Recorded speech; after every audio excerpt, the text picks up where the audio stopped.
Sportsmanship, leadership, inspire, determination, excitement. Welcome to the Slide Podcast. Your hosts, Jen and Aaron, are on deck and ready to introduce the current stars of Little League Baseball. So grab your favorite sports drink, fasten your chin strap, and get ready to go inside the chalk lines of our Little League fields.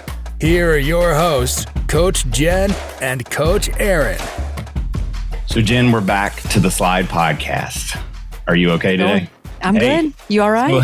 I am good. I'm good. Welcome, everybody, to the Slide Podcast. Today, we're super excited. We've been sitting here talking, and Eric Wubbena from the Baseball Bluebook is joining us, and we couldn't be more excited. So thank you, Eric, very much for joining us, and we look forward to learning a lot of cool stuff from you. So, well, I appreciate that. Thank you for having me on. Before we get started with Eric, there's a couple of things that we wanted to discuss. So we had made the announcement a few weeks back that we were working on a softball special episode, and I want to give you a chance to let our listeners know where we are with that one and what we're looking to do. So I spoke with the USC Upstate softball pitching coach today.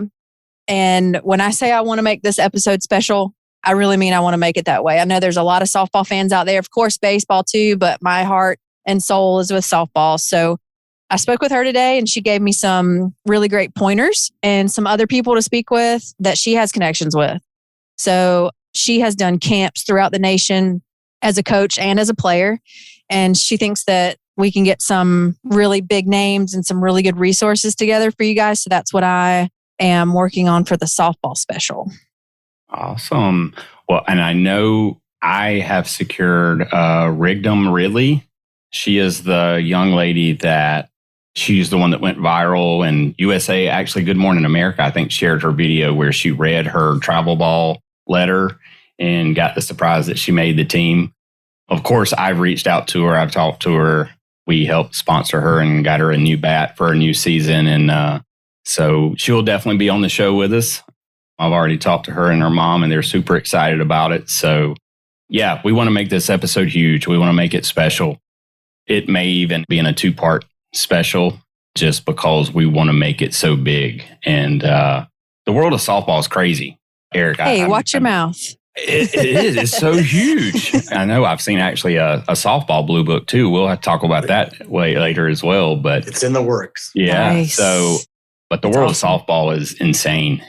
Because I've said this multiple times on the show, but if there's an MLB game on or a softball game on, I'm probably going to choose the softball game just because the level of excitement and the energy in the game. And I love MLB, but softball is definitely that's all we watched during the World Series. So, and my wife was exciting. Addicted. Yeah. Yep.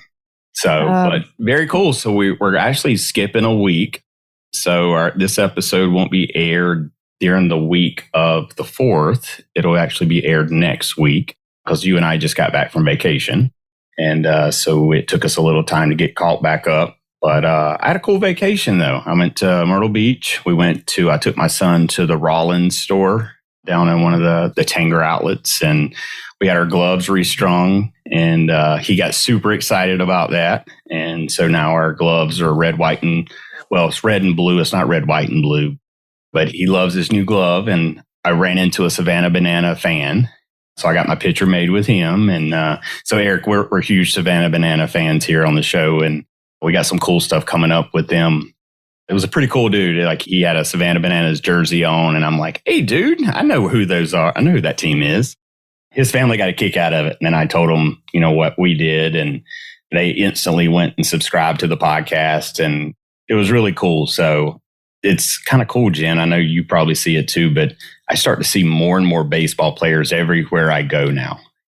So we've talked about this before, that baseball is like the great unifier. It brings so many people together. I'll share this with Eric. I'm in a networking group, and today I was talking about the podcast.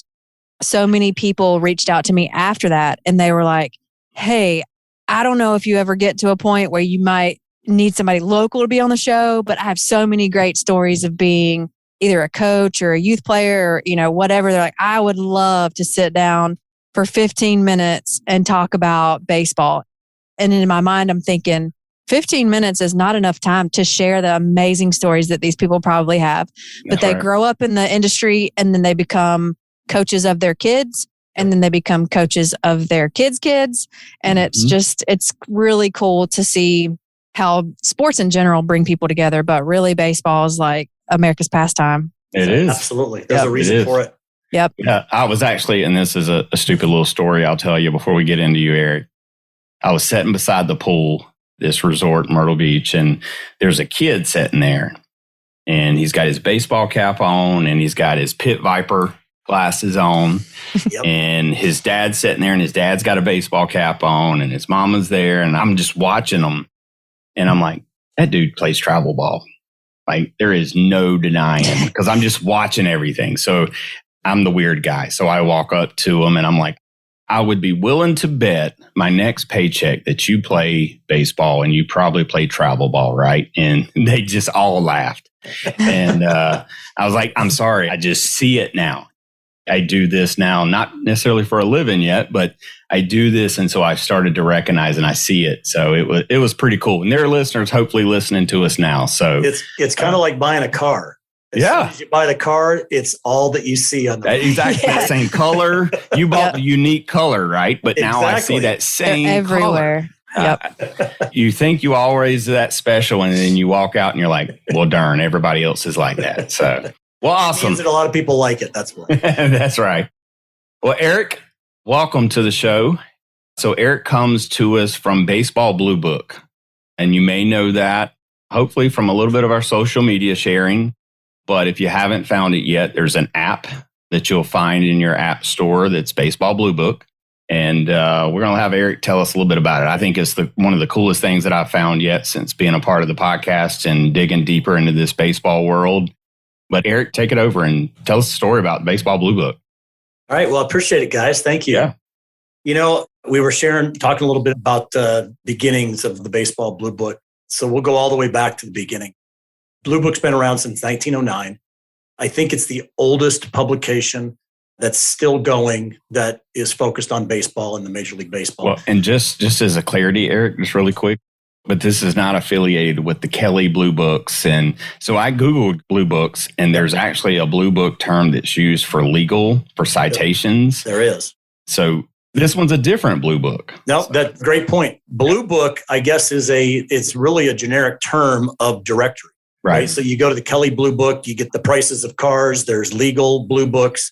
There's a lot of different Blue Books. So being the Baseball Blue Book, it made sense because ever since the beginning, what our main mission was being the most comprehensive directory in the baseball community. And what that means is we provided a directory for the Major League scouting departments that had all the collegiate programs in it. So all of the contact information, the addresses, we had the schedules. So we got the schedules of the D1, D2, D3 schools, and then even down further, depending on the year.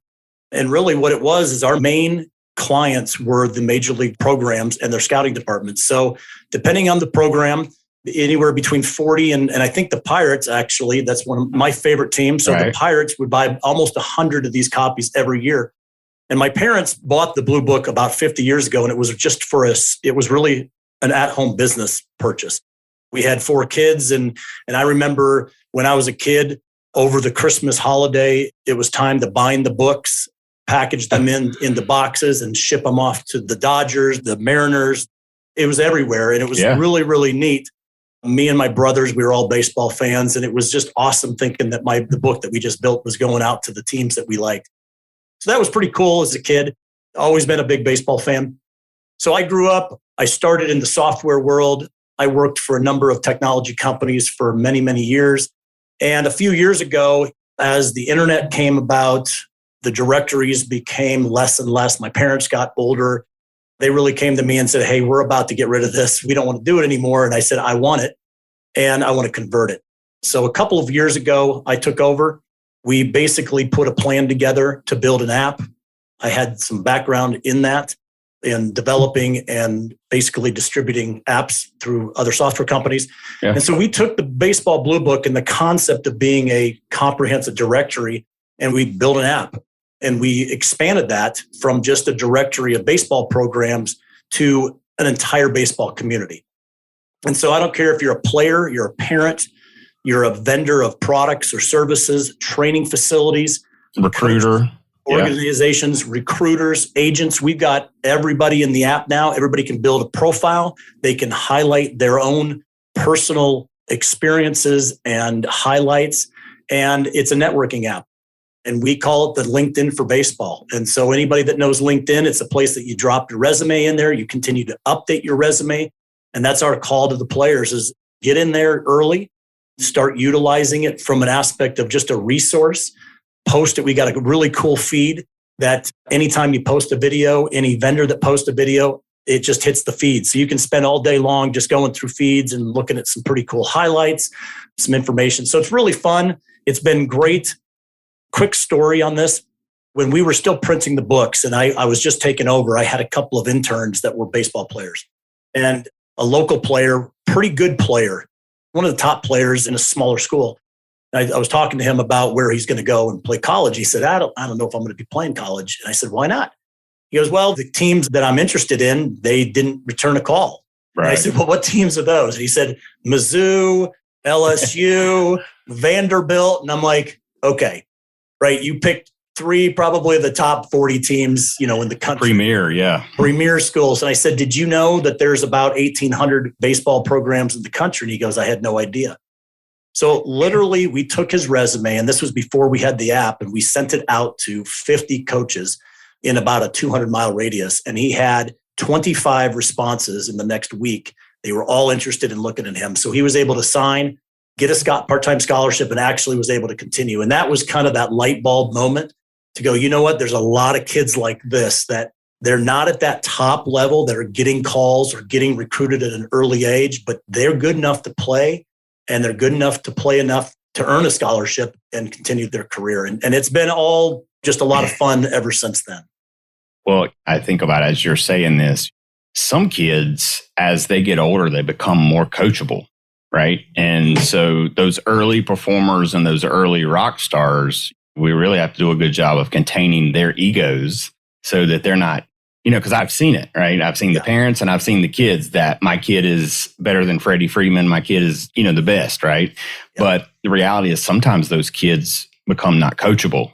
And so those later kids that develop and come in later, like this is important for them. Yeah. And I was sharing with you earlier about a conversation I had with a parent about your app. And, it's essentially building your baseball resume. I mean, you guys track grades. So if I'm a college recruiter, I can get an idea and I can search specifically for grades. I can search for position. I can search for right hand, left hand. I can get very specific if I'm a recruiter or I'm a coach, or even if I'm someone that's looking to increase my performance and learn from others. Like I can get specific as to what I search for and who I communicate with. So I think the app is amazing. You bring up a really good point. I think this is something that's missed by a lot of players. I'm big on Twitter. Yeah. You go on Twitter and you can find accounts out there that have 50,000 players that are followers. And it's a recruiting app. It's somebody that is a recruiter and they're calling out to get players to post videos. Well, here's the thing that players don't know. As soon as you post that video, how are you going to find that video in 2 days or in 5 days? Right. We've already had 20,000 more videos hit their feed. There's no way of going and finding that. You can't search. What we built is a filterable and searchable. So coaches can go in there and exactly what you said. Coaches know that there's a radius of players. It's hard to bring a player if you're in Texas from Washington State because one, the money, it costs a lot of money. Two, going that far away from home. A lot of kids don't want to do that. Coaches know that. They may have somebody that wants to go, but they know an 18, 19-year-old kid gets homesick and it's tough. So they stay in this tight radius. So a coach can go in there and say, all right, I want only to see the players that have these grade points, this launch angle, whatever it might be, whatever their parameters are, but they can narrow it down to the state. And that's what we thought was really important, to be able to allow people to filter and search based on these highlights and who they are. Well, I think honestly, if anything needed to be improved in the internet, it's the ability to filter. And that filter that you put in there is amazing. Yeah, thank you. Yeah. Our target audience is, of course, Little League, youth baseball, and we're talking recruiting, we're talking college, and maybe even some professional stuff, but you got to start somewhere. And it's funny, I was sitting with my 16-year-old daughter the other day, and we're talking about resumes for jobs, right? And she has no experience. And so we've got to start from scratch. And, I think about that kid that has to prepare that first transcript to send over to a baseball, to a college that they want to play at. Well, this app allows that 7, 8-year-old to start documenting performance. Honestly, it's going to tell them a little bit about your personality because, you got a news feed that works just like Facebook. I mean, that feed looks very similar to how a Facebook or that type of app works. And so it's a great way to get started and post some highlights and grab some attention early. Is that something that you encourage kids to do as well? Is like through your app, would you like for them to do more skills related videos, or do you want them to put things that show their personality and maybe some of the extracurricular things that maybe they do that are not baseball specific? Jen, that's a great question. I think most players think that the highlights of what they're doing on the baseball field is the most important. But that's probably along with what you guys talking to coaches, I talk to coaches all the time. The number one thing that they're looking for is personality. Yep. Mm-hmm. Are they likable? What are they like in the dugout? What are they like as teammates? What are they like as a son, as a friend, as a brother?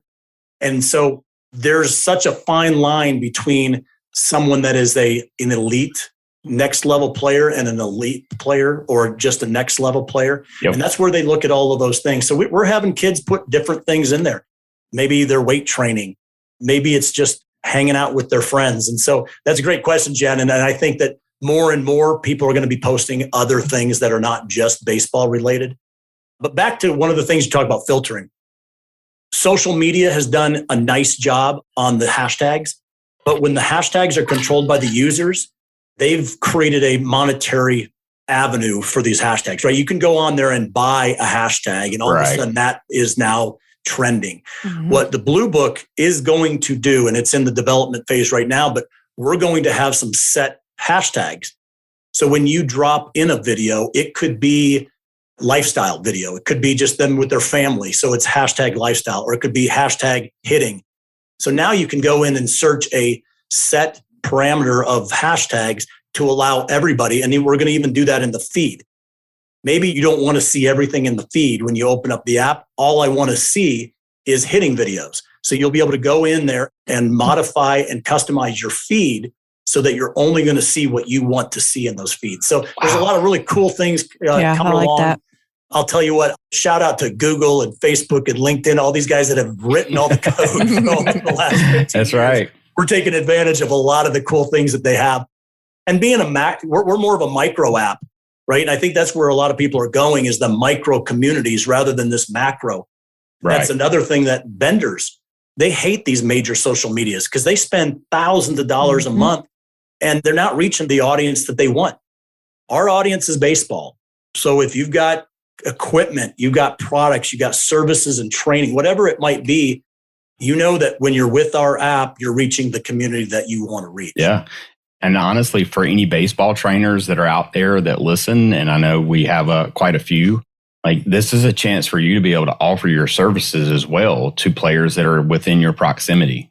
You can grow your business as well through this app. And is your app free? I'm sorry. It's free. It is, Jen. Oh, yeah. It is.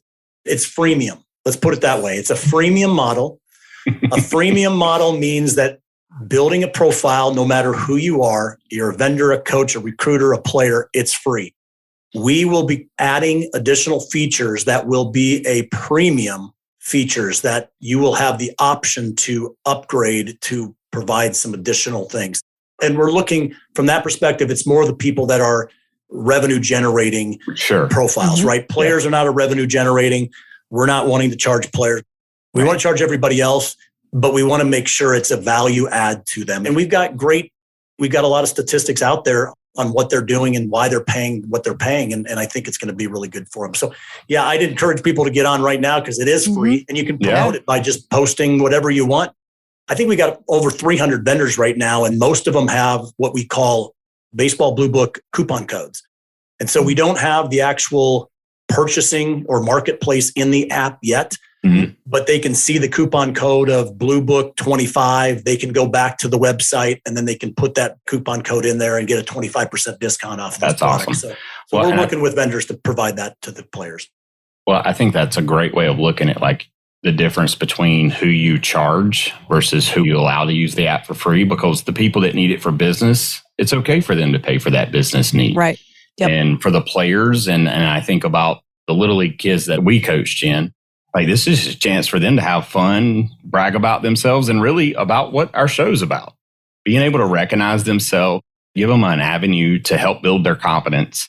And I definitely, from my perspective, I always come back to the part to where you include grades. Like grades are very important. They are. And, for a lot of kids out there that maybe you already have the skill set. Maybe you have that built, that MLB like DNA inside your body, and you're meant to be an MLB player. But you got to take school serious, and you got to learn, and you got to pay attention. You got to be respectful and all those good things. And I think that's what your app keeps reality on, is it keeps reality on what are your grades, and then how do your grades help you? And if I'm a recruiter, I'm going to look at your grades, and I'm going to ask about your parents. Yep. And I'm going to ask about, how do your parents act during that baseball game when you just hit that home run or you struck out? How do you act? Because it matters. It does. I was listening to Coach Ballgame's podcast earlier today, and him and Chop were talking about a situation that happened and parents lost control and 3 coaches got ejected out of a game, and all of this stuff happened, and it just continues to get worse. And if I'm a baseball player, protect yourself, put yourself on Baseball Bluebook, and start developing your resume and manage your parents. That's a lot of it. That's another part. That's another part of the biography that they're building, or the autobiography that they're building. I wonder if any kids are going to get vulnerable and say, this is what happened in the stands tonight, and this is how I handled it. Yeah. Or this was the injury that I had last summer, and this is how I handled it. And that'll really give the coaches a good idea of what kind of personality you have and what kind of drive you have, is, going through a worst case scenario, like having to take a season off for surgery or something, but your bio still continues to grow through that. Jen, that's a great point, because I was just interviewing someone that just the other day, and he was a verbal commit to University of South Florida. And he just had Tommy John surgery, and he's a junior going into his senior year. And his attitude was exactly what you want if you're a coach. Right. He wasn't down by missing all of this time that he was down, but he was doing other things. He was doing mental training when he couldn't do physical training. And it was really neat to listen to this. And I gave him a shout out to his parents. I said, you know what? You've got to give credit to parents and people. And even if it's not parents, a lot of times kids don't have parents that are there for them. They have a mentor. They've got another coach. Right. They've got somebody in their life. I always tell people that baseball is creating men. I agree.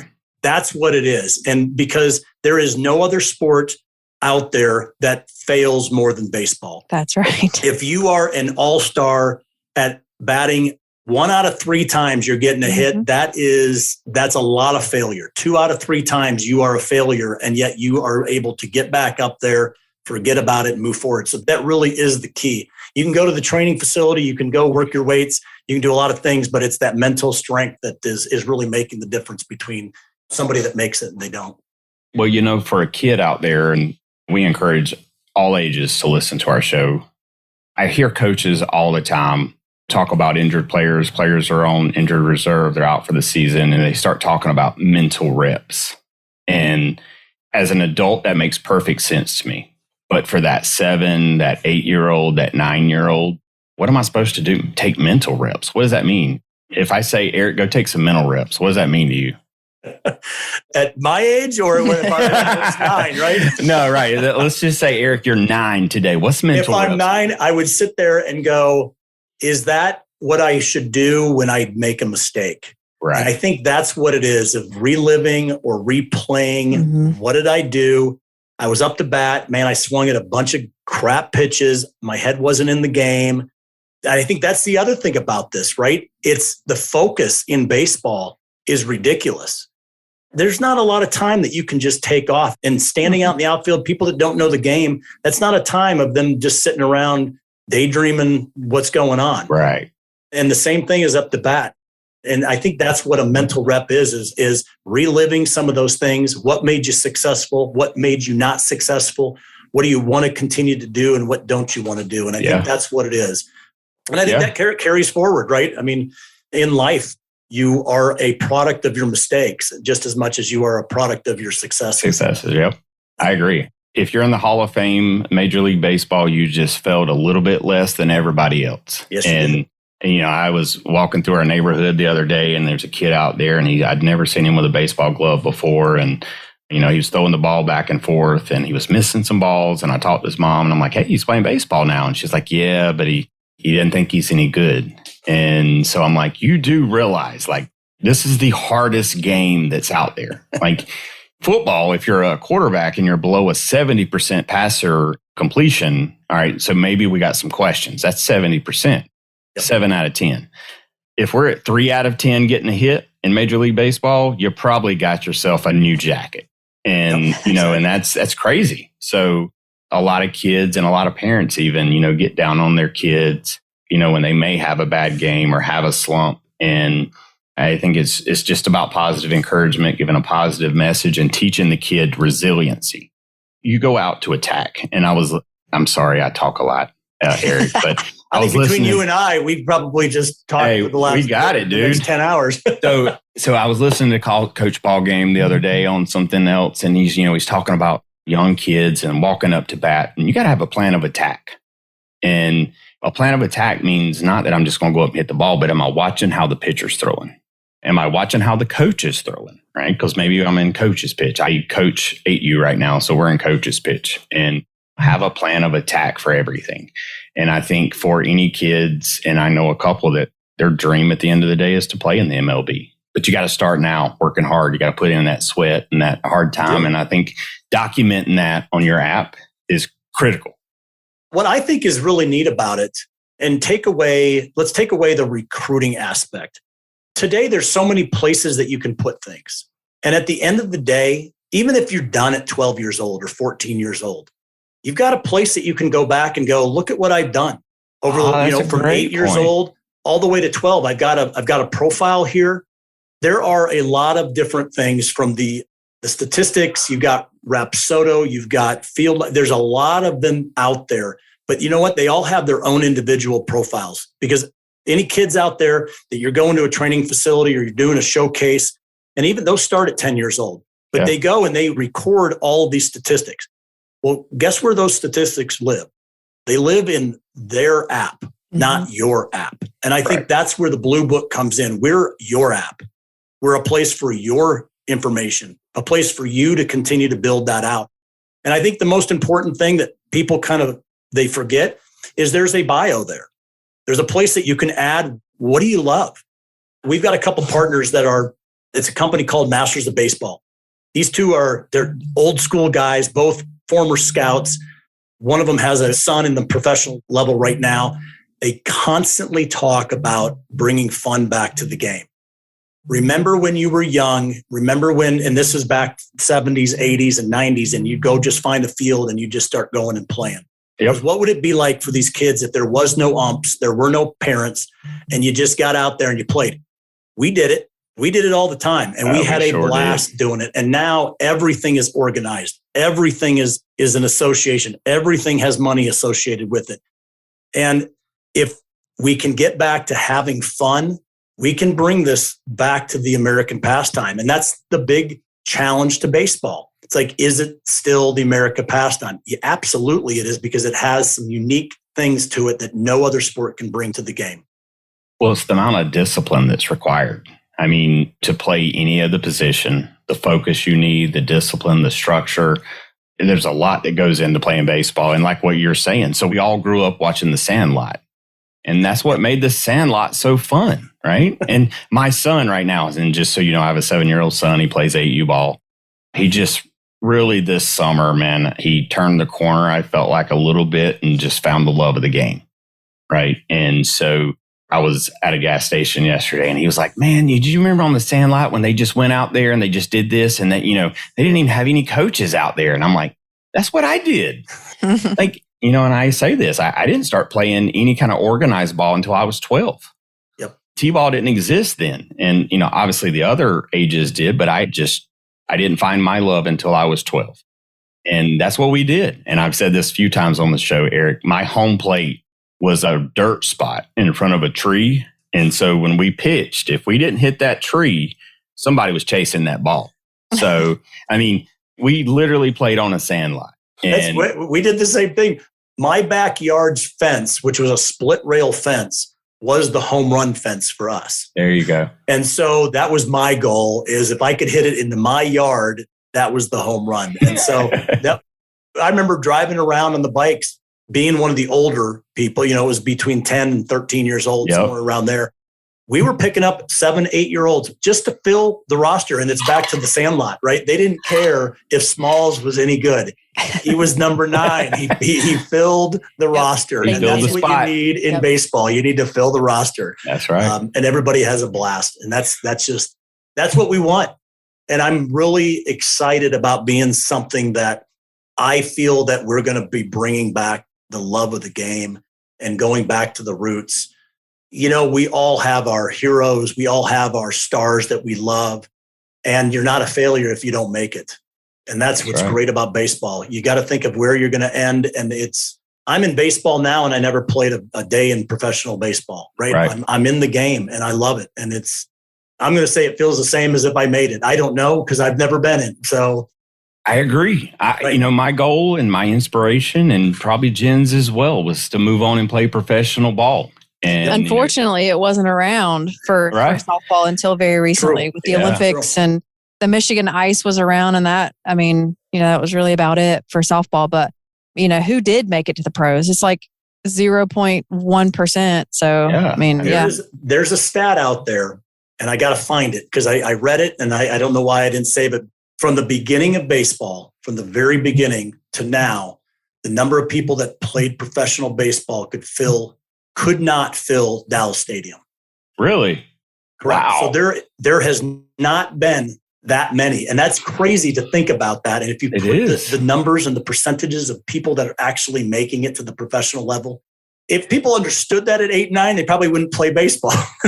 We don't want that. It's just, it's amazing that you can be successful in baseball and not make it. And I think that's the message, that we want it to be fun. We want to provide a place for people to feel like they're part of a community. That's right. That's one of the things. It's very fragmented right now.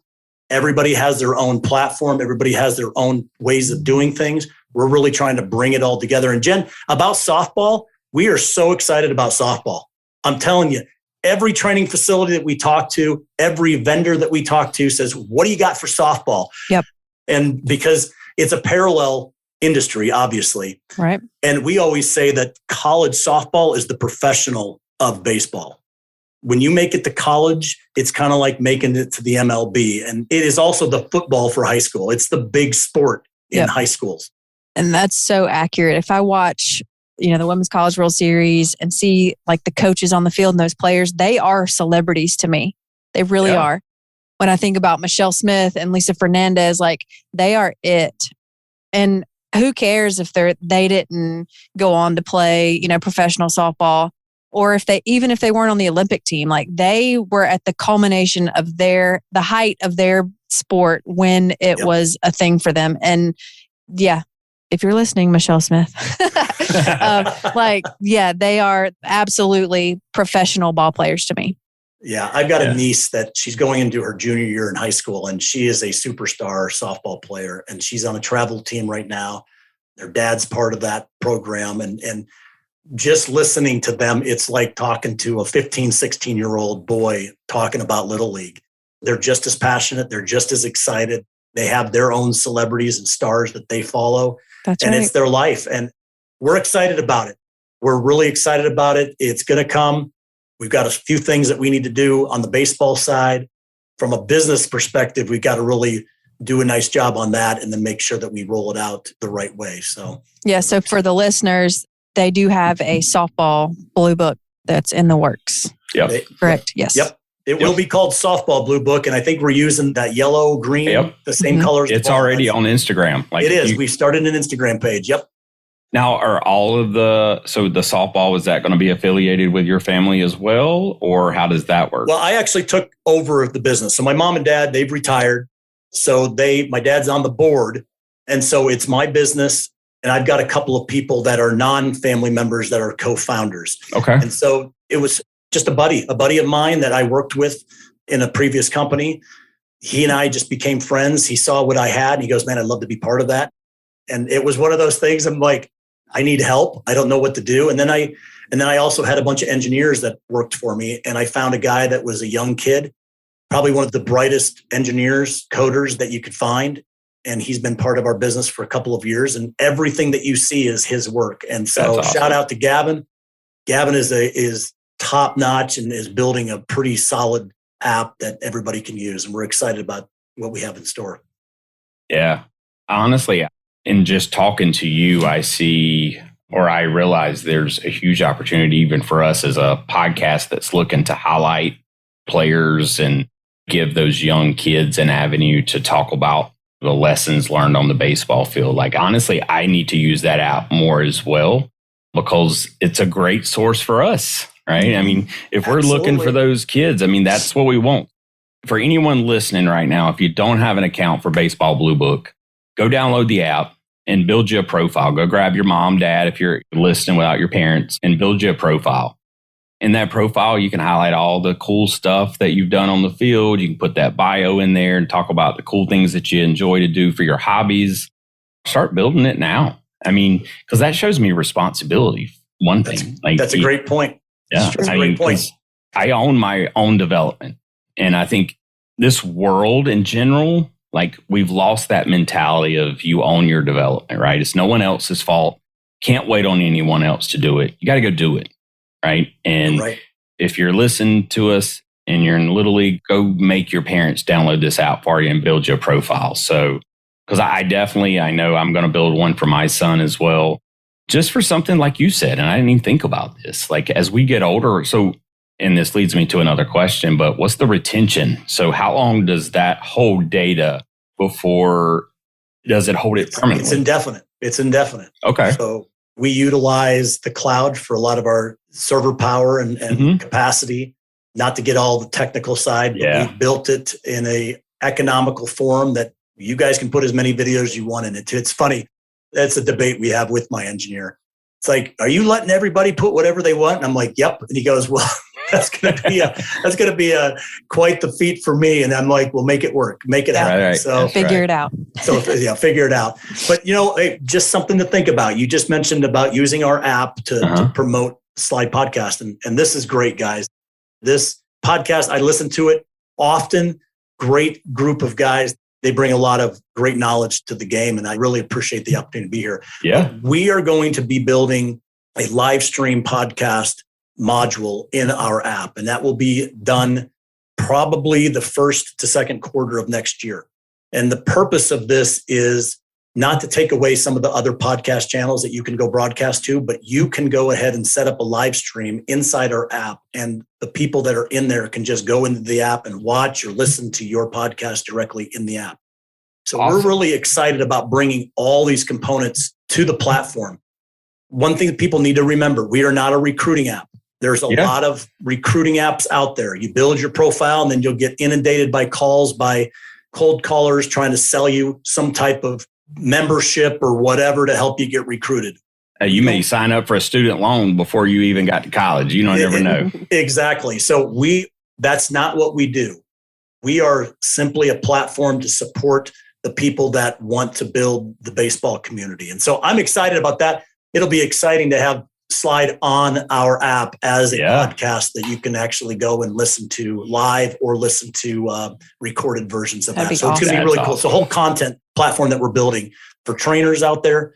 You got videos that you have no place you don't want to build your own website. We're going to have a whole content section. So you can go in there and right now you can actually download as many videos as you want. So kids can come in and find you and go to your actual profile and scroll through. Now the filtering and the searching of that content is coming, But right now you can actually go and upload as many videos as you want to your profile. So we're really looking to get feedback from people like you and trainers and people that really are looking to build a business on our platform. Yeah, that's awesome. I know a few trainers myself. Jen, you are a trainer. So I've done my share of lessons in the past. Yeah. And trying to up their performance in their game. There you go. And I think it'd be a good spot. Yeah, it's a great opportunity. I mean, I'm always in a position of how do I help the next person either grow their revenue, grow their business, grow the signups for their league, whatever the case. How can I help people? And I think your app does so much for that.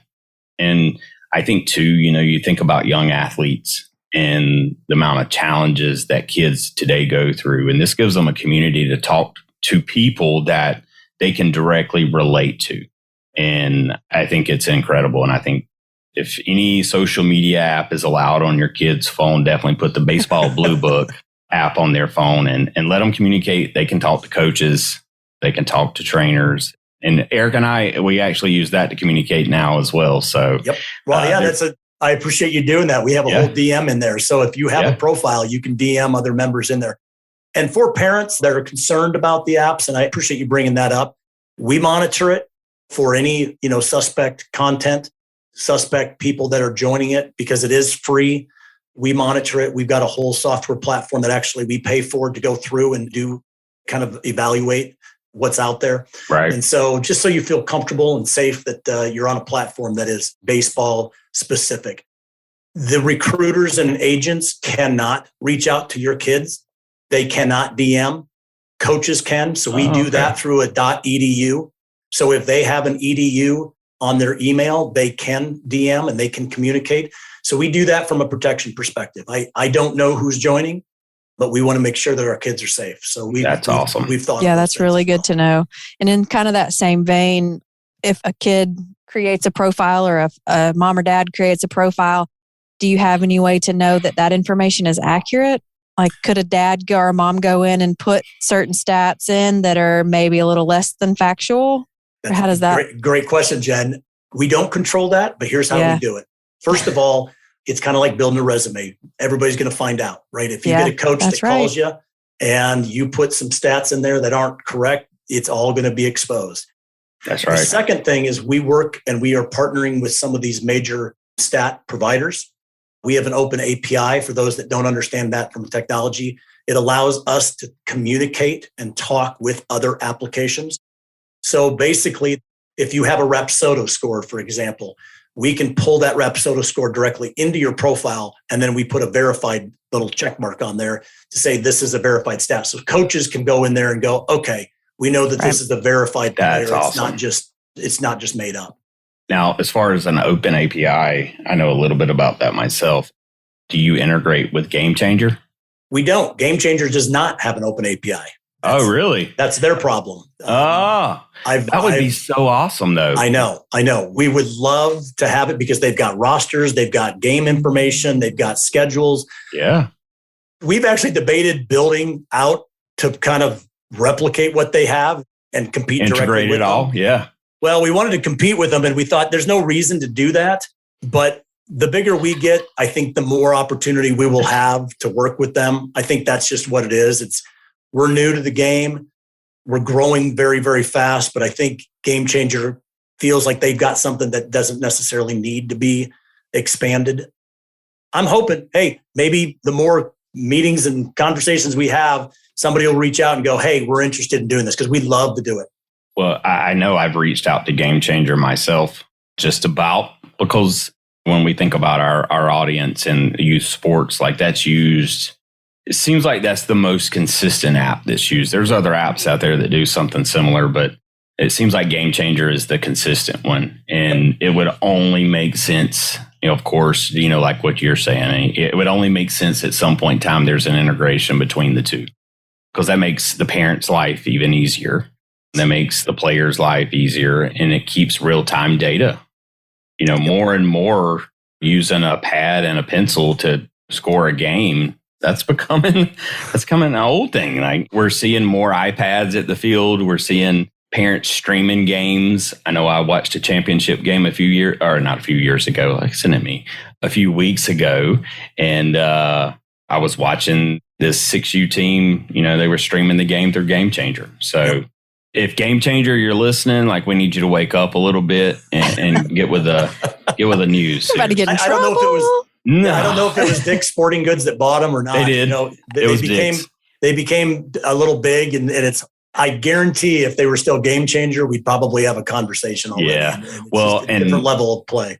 I've been in conversation with Dick's too as well. So we're looking to grow our sponsorship. And honestly, I think Jen and I both would say we've enjoyed this so much that we want to do this and continue doing it. And so any sponsorship's welcome. But yes, we've been in contact with Dick's. And that's actually how I found out about the Game Changer app, was through Dick's and an advertisement. So it's a great app. And I think that kind of the wrap that segment up is we'd love to be able to do that, because the more information we can house, I don't think Game Changer wants to be a profile builder or a platform and a community builder. Right. That's what we want to do. And we want to take that and leverage. I think it would actually expand what they're trying to do. So, it would open up both apps to new audiences. So, I mean, both would gain something. So Eric, you got to finish it up. I mean, you spent your life in baseball. I'd love to know who your favorite baseball player was when you were growing up. You got a Cubs hat on, so was it Ryan Sandberg? I was about to say Ryan Sandberg. I have a Cubs hat on, and this is a funny story. My brother's a huge Cubs fan. I grew up in Iowa. I think I shared the story beforehand, but I grew up in Iowa, so we didn't have a team. So we had the Atlanta Braves on TBS, and we had the Chicago Cubs on WGN. That's it. And the White Sox. And the White Sox, but it was really the Cubs during the day, summertime, right? Go and watch a game. My brother continued to become a huge fan. I moved to Pittsburgh and became a huge Pittsburgh Pirate fan. So I've got a lot of great memories in the Pittsburgh world. But my daughter, she just graduated from nursing school last year, and her first job was up at Northwestern University up in Chicago. Nice. And so this is my Father's Day hat. My brother loves that I'm wearing a Cubs hat. And I'm doing it for my daughter, not for my brother. So if my brother watches this, I'm not doing it for you, Brett. Well, do you remember when the Pirates had Bobby Bonilla and Barry Bonds?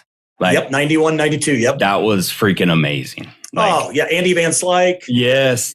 That was devastating. I'm telling you, that was right when I moved to Pittsburgh. That actually just a few years after that. Yeah. I love Andrew McCutchen. Derek or a Cole now pitching for the Yankees. Mm-hmm. One of my favorite players back in the early or late 90s and 2000s was Abraham Nunez. Okay, yeah. Shortstop. He's now the hitting coach for the, the Arkansas Naturals. Okay. And so I'm in Springfield, Missouri, and just a short story. Springfield Cardinals are right here. So their AA team is here in Springfield. Yep. And I called up Abraham. This was just earlier in the summer. I said, "Hey, you're coming up to Springfield. Love to see you." So I was able to go down there and talk to Abraham and just reminisce about just being in Pittsburgh. He actually signed a Pirates hat for me. So yeah, I've got a lot of people. The older I get, now that I'm in Springfield, I've become a fan of baseball. That's right. Pirates are so disappointing, and they break my heart every single year. And so if you're following a team like that, it's hard to stay in the game. It is. Because you're done by July. You're done. So I've loved the trades that came out just this week. Dude, that was exciting. Because you sort of knew it was coming. The media sort of prepped it up, and the trade deadline. And and Josh Bell, former Pirate, now followed Soda down to the Padres. So and we talk about baseball's fun. So Brett Phillips now is a Baltimore Oriole. I know that's so one of our previous guests, Grayson Knight, he's been on the show with us. He's a great friend of ours, and his favorite player, he got traded, and I know that was hard because he's probably devastated. Yeah, I texted him earlier, and he's recovering. But it was big though. I mean, Brett Phillips is a huge symbol of just baseball. But Eric, just so you know, I was a Bash Brother fan. So in my childhood, I was a Hurricanes fan. Right, I was a Miami Hurricanes, so I loved the showmanship. I loved the Bash Brothers, right? And so I loved Jose Canseco. I loved this. You like the loud. I did. I wasn't ever a loud kid, though. But I loved that larger than life. I Kiss from a music's perspective, they were my idols. That's it. And it was about showmanship. And I guess it just fits in perfectly with the Savannah Bananas because it's about awesome. The show. They are. Man, their TikTok is top 10. Mm-hmm. I'm telling you, it's awesome. Love what they're doing. Dude, I shared one the other night. I shared a story, and I don't know if you guys saw it or not, but the guy slides in. I can't remember the player's name, but he slides in the second, and then the second baseman walks around, and he drops it like it's hot. I can't say that. I'm not allowed to say that, I don't think, but it was hilarious. Great. So, Eric, we had Emily Cole on, the owner of the Savannah Bananas, for our last episode, or actually 2 episodes ago. I caught that. Yeah. I listened to that. So they're planning a huge ESPN special. Comes on, I think it starts August 19th. So definitely make sure to check in. Are they doing a 30 for 30? Or no, it's actually ESPN was down during the spring and recorded a 6-part documentary. Wow. And so it's supposed to run, I think, all the way until September. So it's a pretty big deal. I mean, Eric, if you and I wanted to go catch a game next season and watch, their travel team play, like we'd have to get on a waiting list. It's like going to the Masters. It's going to be harder and harder to get to their games for sure. Well, you know what? Back to what we talked about earlier. They're making the game fun. They are. They're making it fun because you just look in a lot of these stadiums. I know we're wrapping up, but I was watching the Pirates last night and they're playing in Milwaukee, right? Their first place team, all the new trades. And it's a home game, beautiful night. And I think there's probably 8,000, 9,000 people in the stadium. That's one of the best stadiums in the country. Yeah. And it's just, you see it all over the place. And we've got to bring that back to the community. This is not a streaming game. You've got to be there. You've got to participate as a fan. You've got to enjoy it and love it and get your kids out there and do it. So minor leagues are the best too to do it. Yeah. Well, people say going to watch a Major League Baseball game or going to watch a baseball game in person is boring, but that's only boring if you choose not to be a part of the game. Exactly. It's a spectator sport and the fan plays a huge role in that game. And same thing with football and all other sports. But I agree. I've seen some stats from the Oakland Athletics, I think over the past year, and their attendance level has been miserable. And, the solution's not always move the team either. Right. I think it's more re-energize and re-engage the organization itself. So there's a lot. We could probably have an entire show on what we think could work because what they're doing is not necessary. One of the things that I did see when these big contracts were signed, the teams aren't hurting for money. And that has nothing to do with attendance, right? And I think that's the shame. Well, it's coming from sponsorship. It's coming from sponsorship. And the TV contracts are just absolutely huge. So yeah. Well, all right. So the last question I got for you, Eric. You're up to bat, or you're on the on deck circle, coming up to bat. What's your walkout song? And in my world, Thunder Rolls. Ah, okay. Garth Brooks. I'm a country fan. I'm an old school country guy. Awesome. Yeah. I think that's the first country song that I think we've had. It may be a Kenny Chesney song, maybe something, the beach song, or, I'm just on a margarita. I'm a big country boy. Love the music. To me, something about baseball and country and America, and that's just me. So I love it. The great thing about baseball is it really is a unifier too. Yeah. Did you guys see? I know you're wrapping up. No, you're good. There's a video out there with Ken Griffey Jr. in his Hall of Fame speech when he was talking about Bruner. Jay Bruner. Jay Bruner, yeah. Jay Bruner. And the speech was, he said, this big old redneck, I came into to the clubhouse and the big old redneck and that we had nothing in common, absolutely nothing in common. And he said, and he's been my best friend ever since. And if I had passed away, I'd want my kids to be raised by him. Wow. That to me, man, it's almost tears to your eyes. You listen to this and going, that's right. That's what it does. That's what it brings to the people. And that's, I think, what people need to realize what the game of baseball and sports does. It's a unifier. It's a great unifier. It is. Well, I think Jen actually said that earlier. Yes, she did. Well, and it shapes and it molds you into, because you gotta have respect. You gotta respect your peers, your opponent, your officials. You're taught what leadership is. I mean, there's so many fundamentals of life that are taught through the game of baseball. If taught right.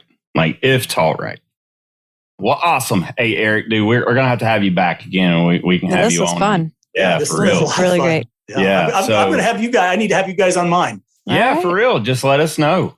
And we appreciate your time. I know it was it took us a little time to get this one on the books and get it set up, but thank you for your patience. No problem. And we'll definitely I'll make sure for our league and everyone else we communicate and get everyone signed up into Baseball Bluebook because, just hearing the story of it and the fact that it started in 1909 and it was originally a paper document that was sent to all the major league clubs, that means something to me. It's in the hall. It's actually in the Hall of Fame. Just so you guys know. It's in Cooperstown. Yeah. Dang. That's awesome. So, I mean, we think about the yellow pages, and for all of us out there that had those yellow pages and those thick books dropped off on our driveway and how those just sort of went away. The little thin pages. Yeah, I remember having to thumb through those. I used to have them bookmarked and earmarked and all that stuff. Yeah. Well, same thing with baseball. I mean, we talk about Reader's Digest and how long it's been around. Like, this is the baseball holy grail almost to it, as I see it. So a lot of coaches call it the baseball Bible. There you go. Well, I was about to say that, but you took the words out of my mouth. So, hey, man, I thank you very much for your time. Obviously, if you need anything from us, keep us in the loop, and we appreciate it, man. Thank you very much, Jen. Yeah, thank you, welcome. guys. Thank you, Eric. This was a lot of fun. Appreciate you guys. Have a great night. Yeah. You too. And just for everyone listening, stay tuned. We'll have some cool episodes coming up. We talked a little bit about Savannah Bananas in this episode, and we may have a big surprise coming within the next maybe 48 to 72 hours. So by the time that you're listening to this, that will already be past. So I guess, see, this is where not recording it live comes into play. All the suspension I'm trying to build up is just going to be gone. But, oh well, thank you guys very much, and we'll catch you on the slide. See ya. Thanks for listening to the Slide Podcast. Make sure you subscribe so you don't miss any future episodes. In the meantime, stay connected with Coach Jen and Aaron on Instagram at The Slide Podcast Show, on Facebook at The Slide Podcast, and the Facebook private group, The SLIDE Podcast. Until next time.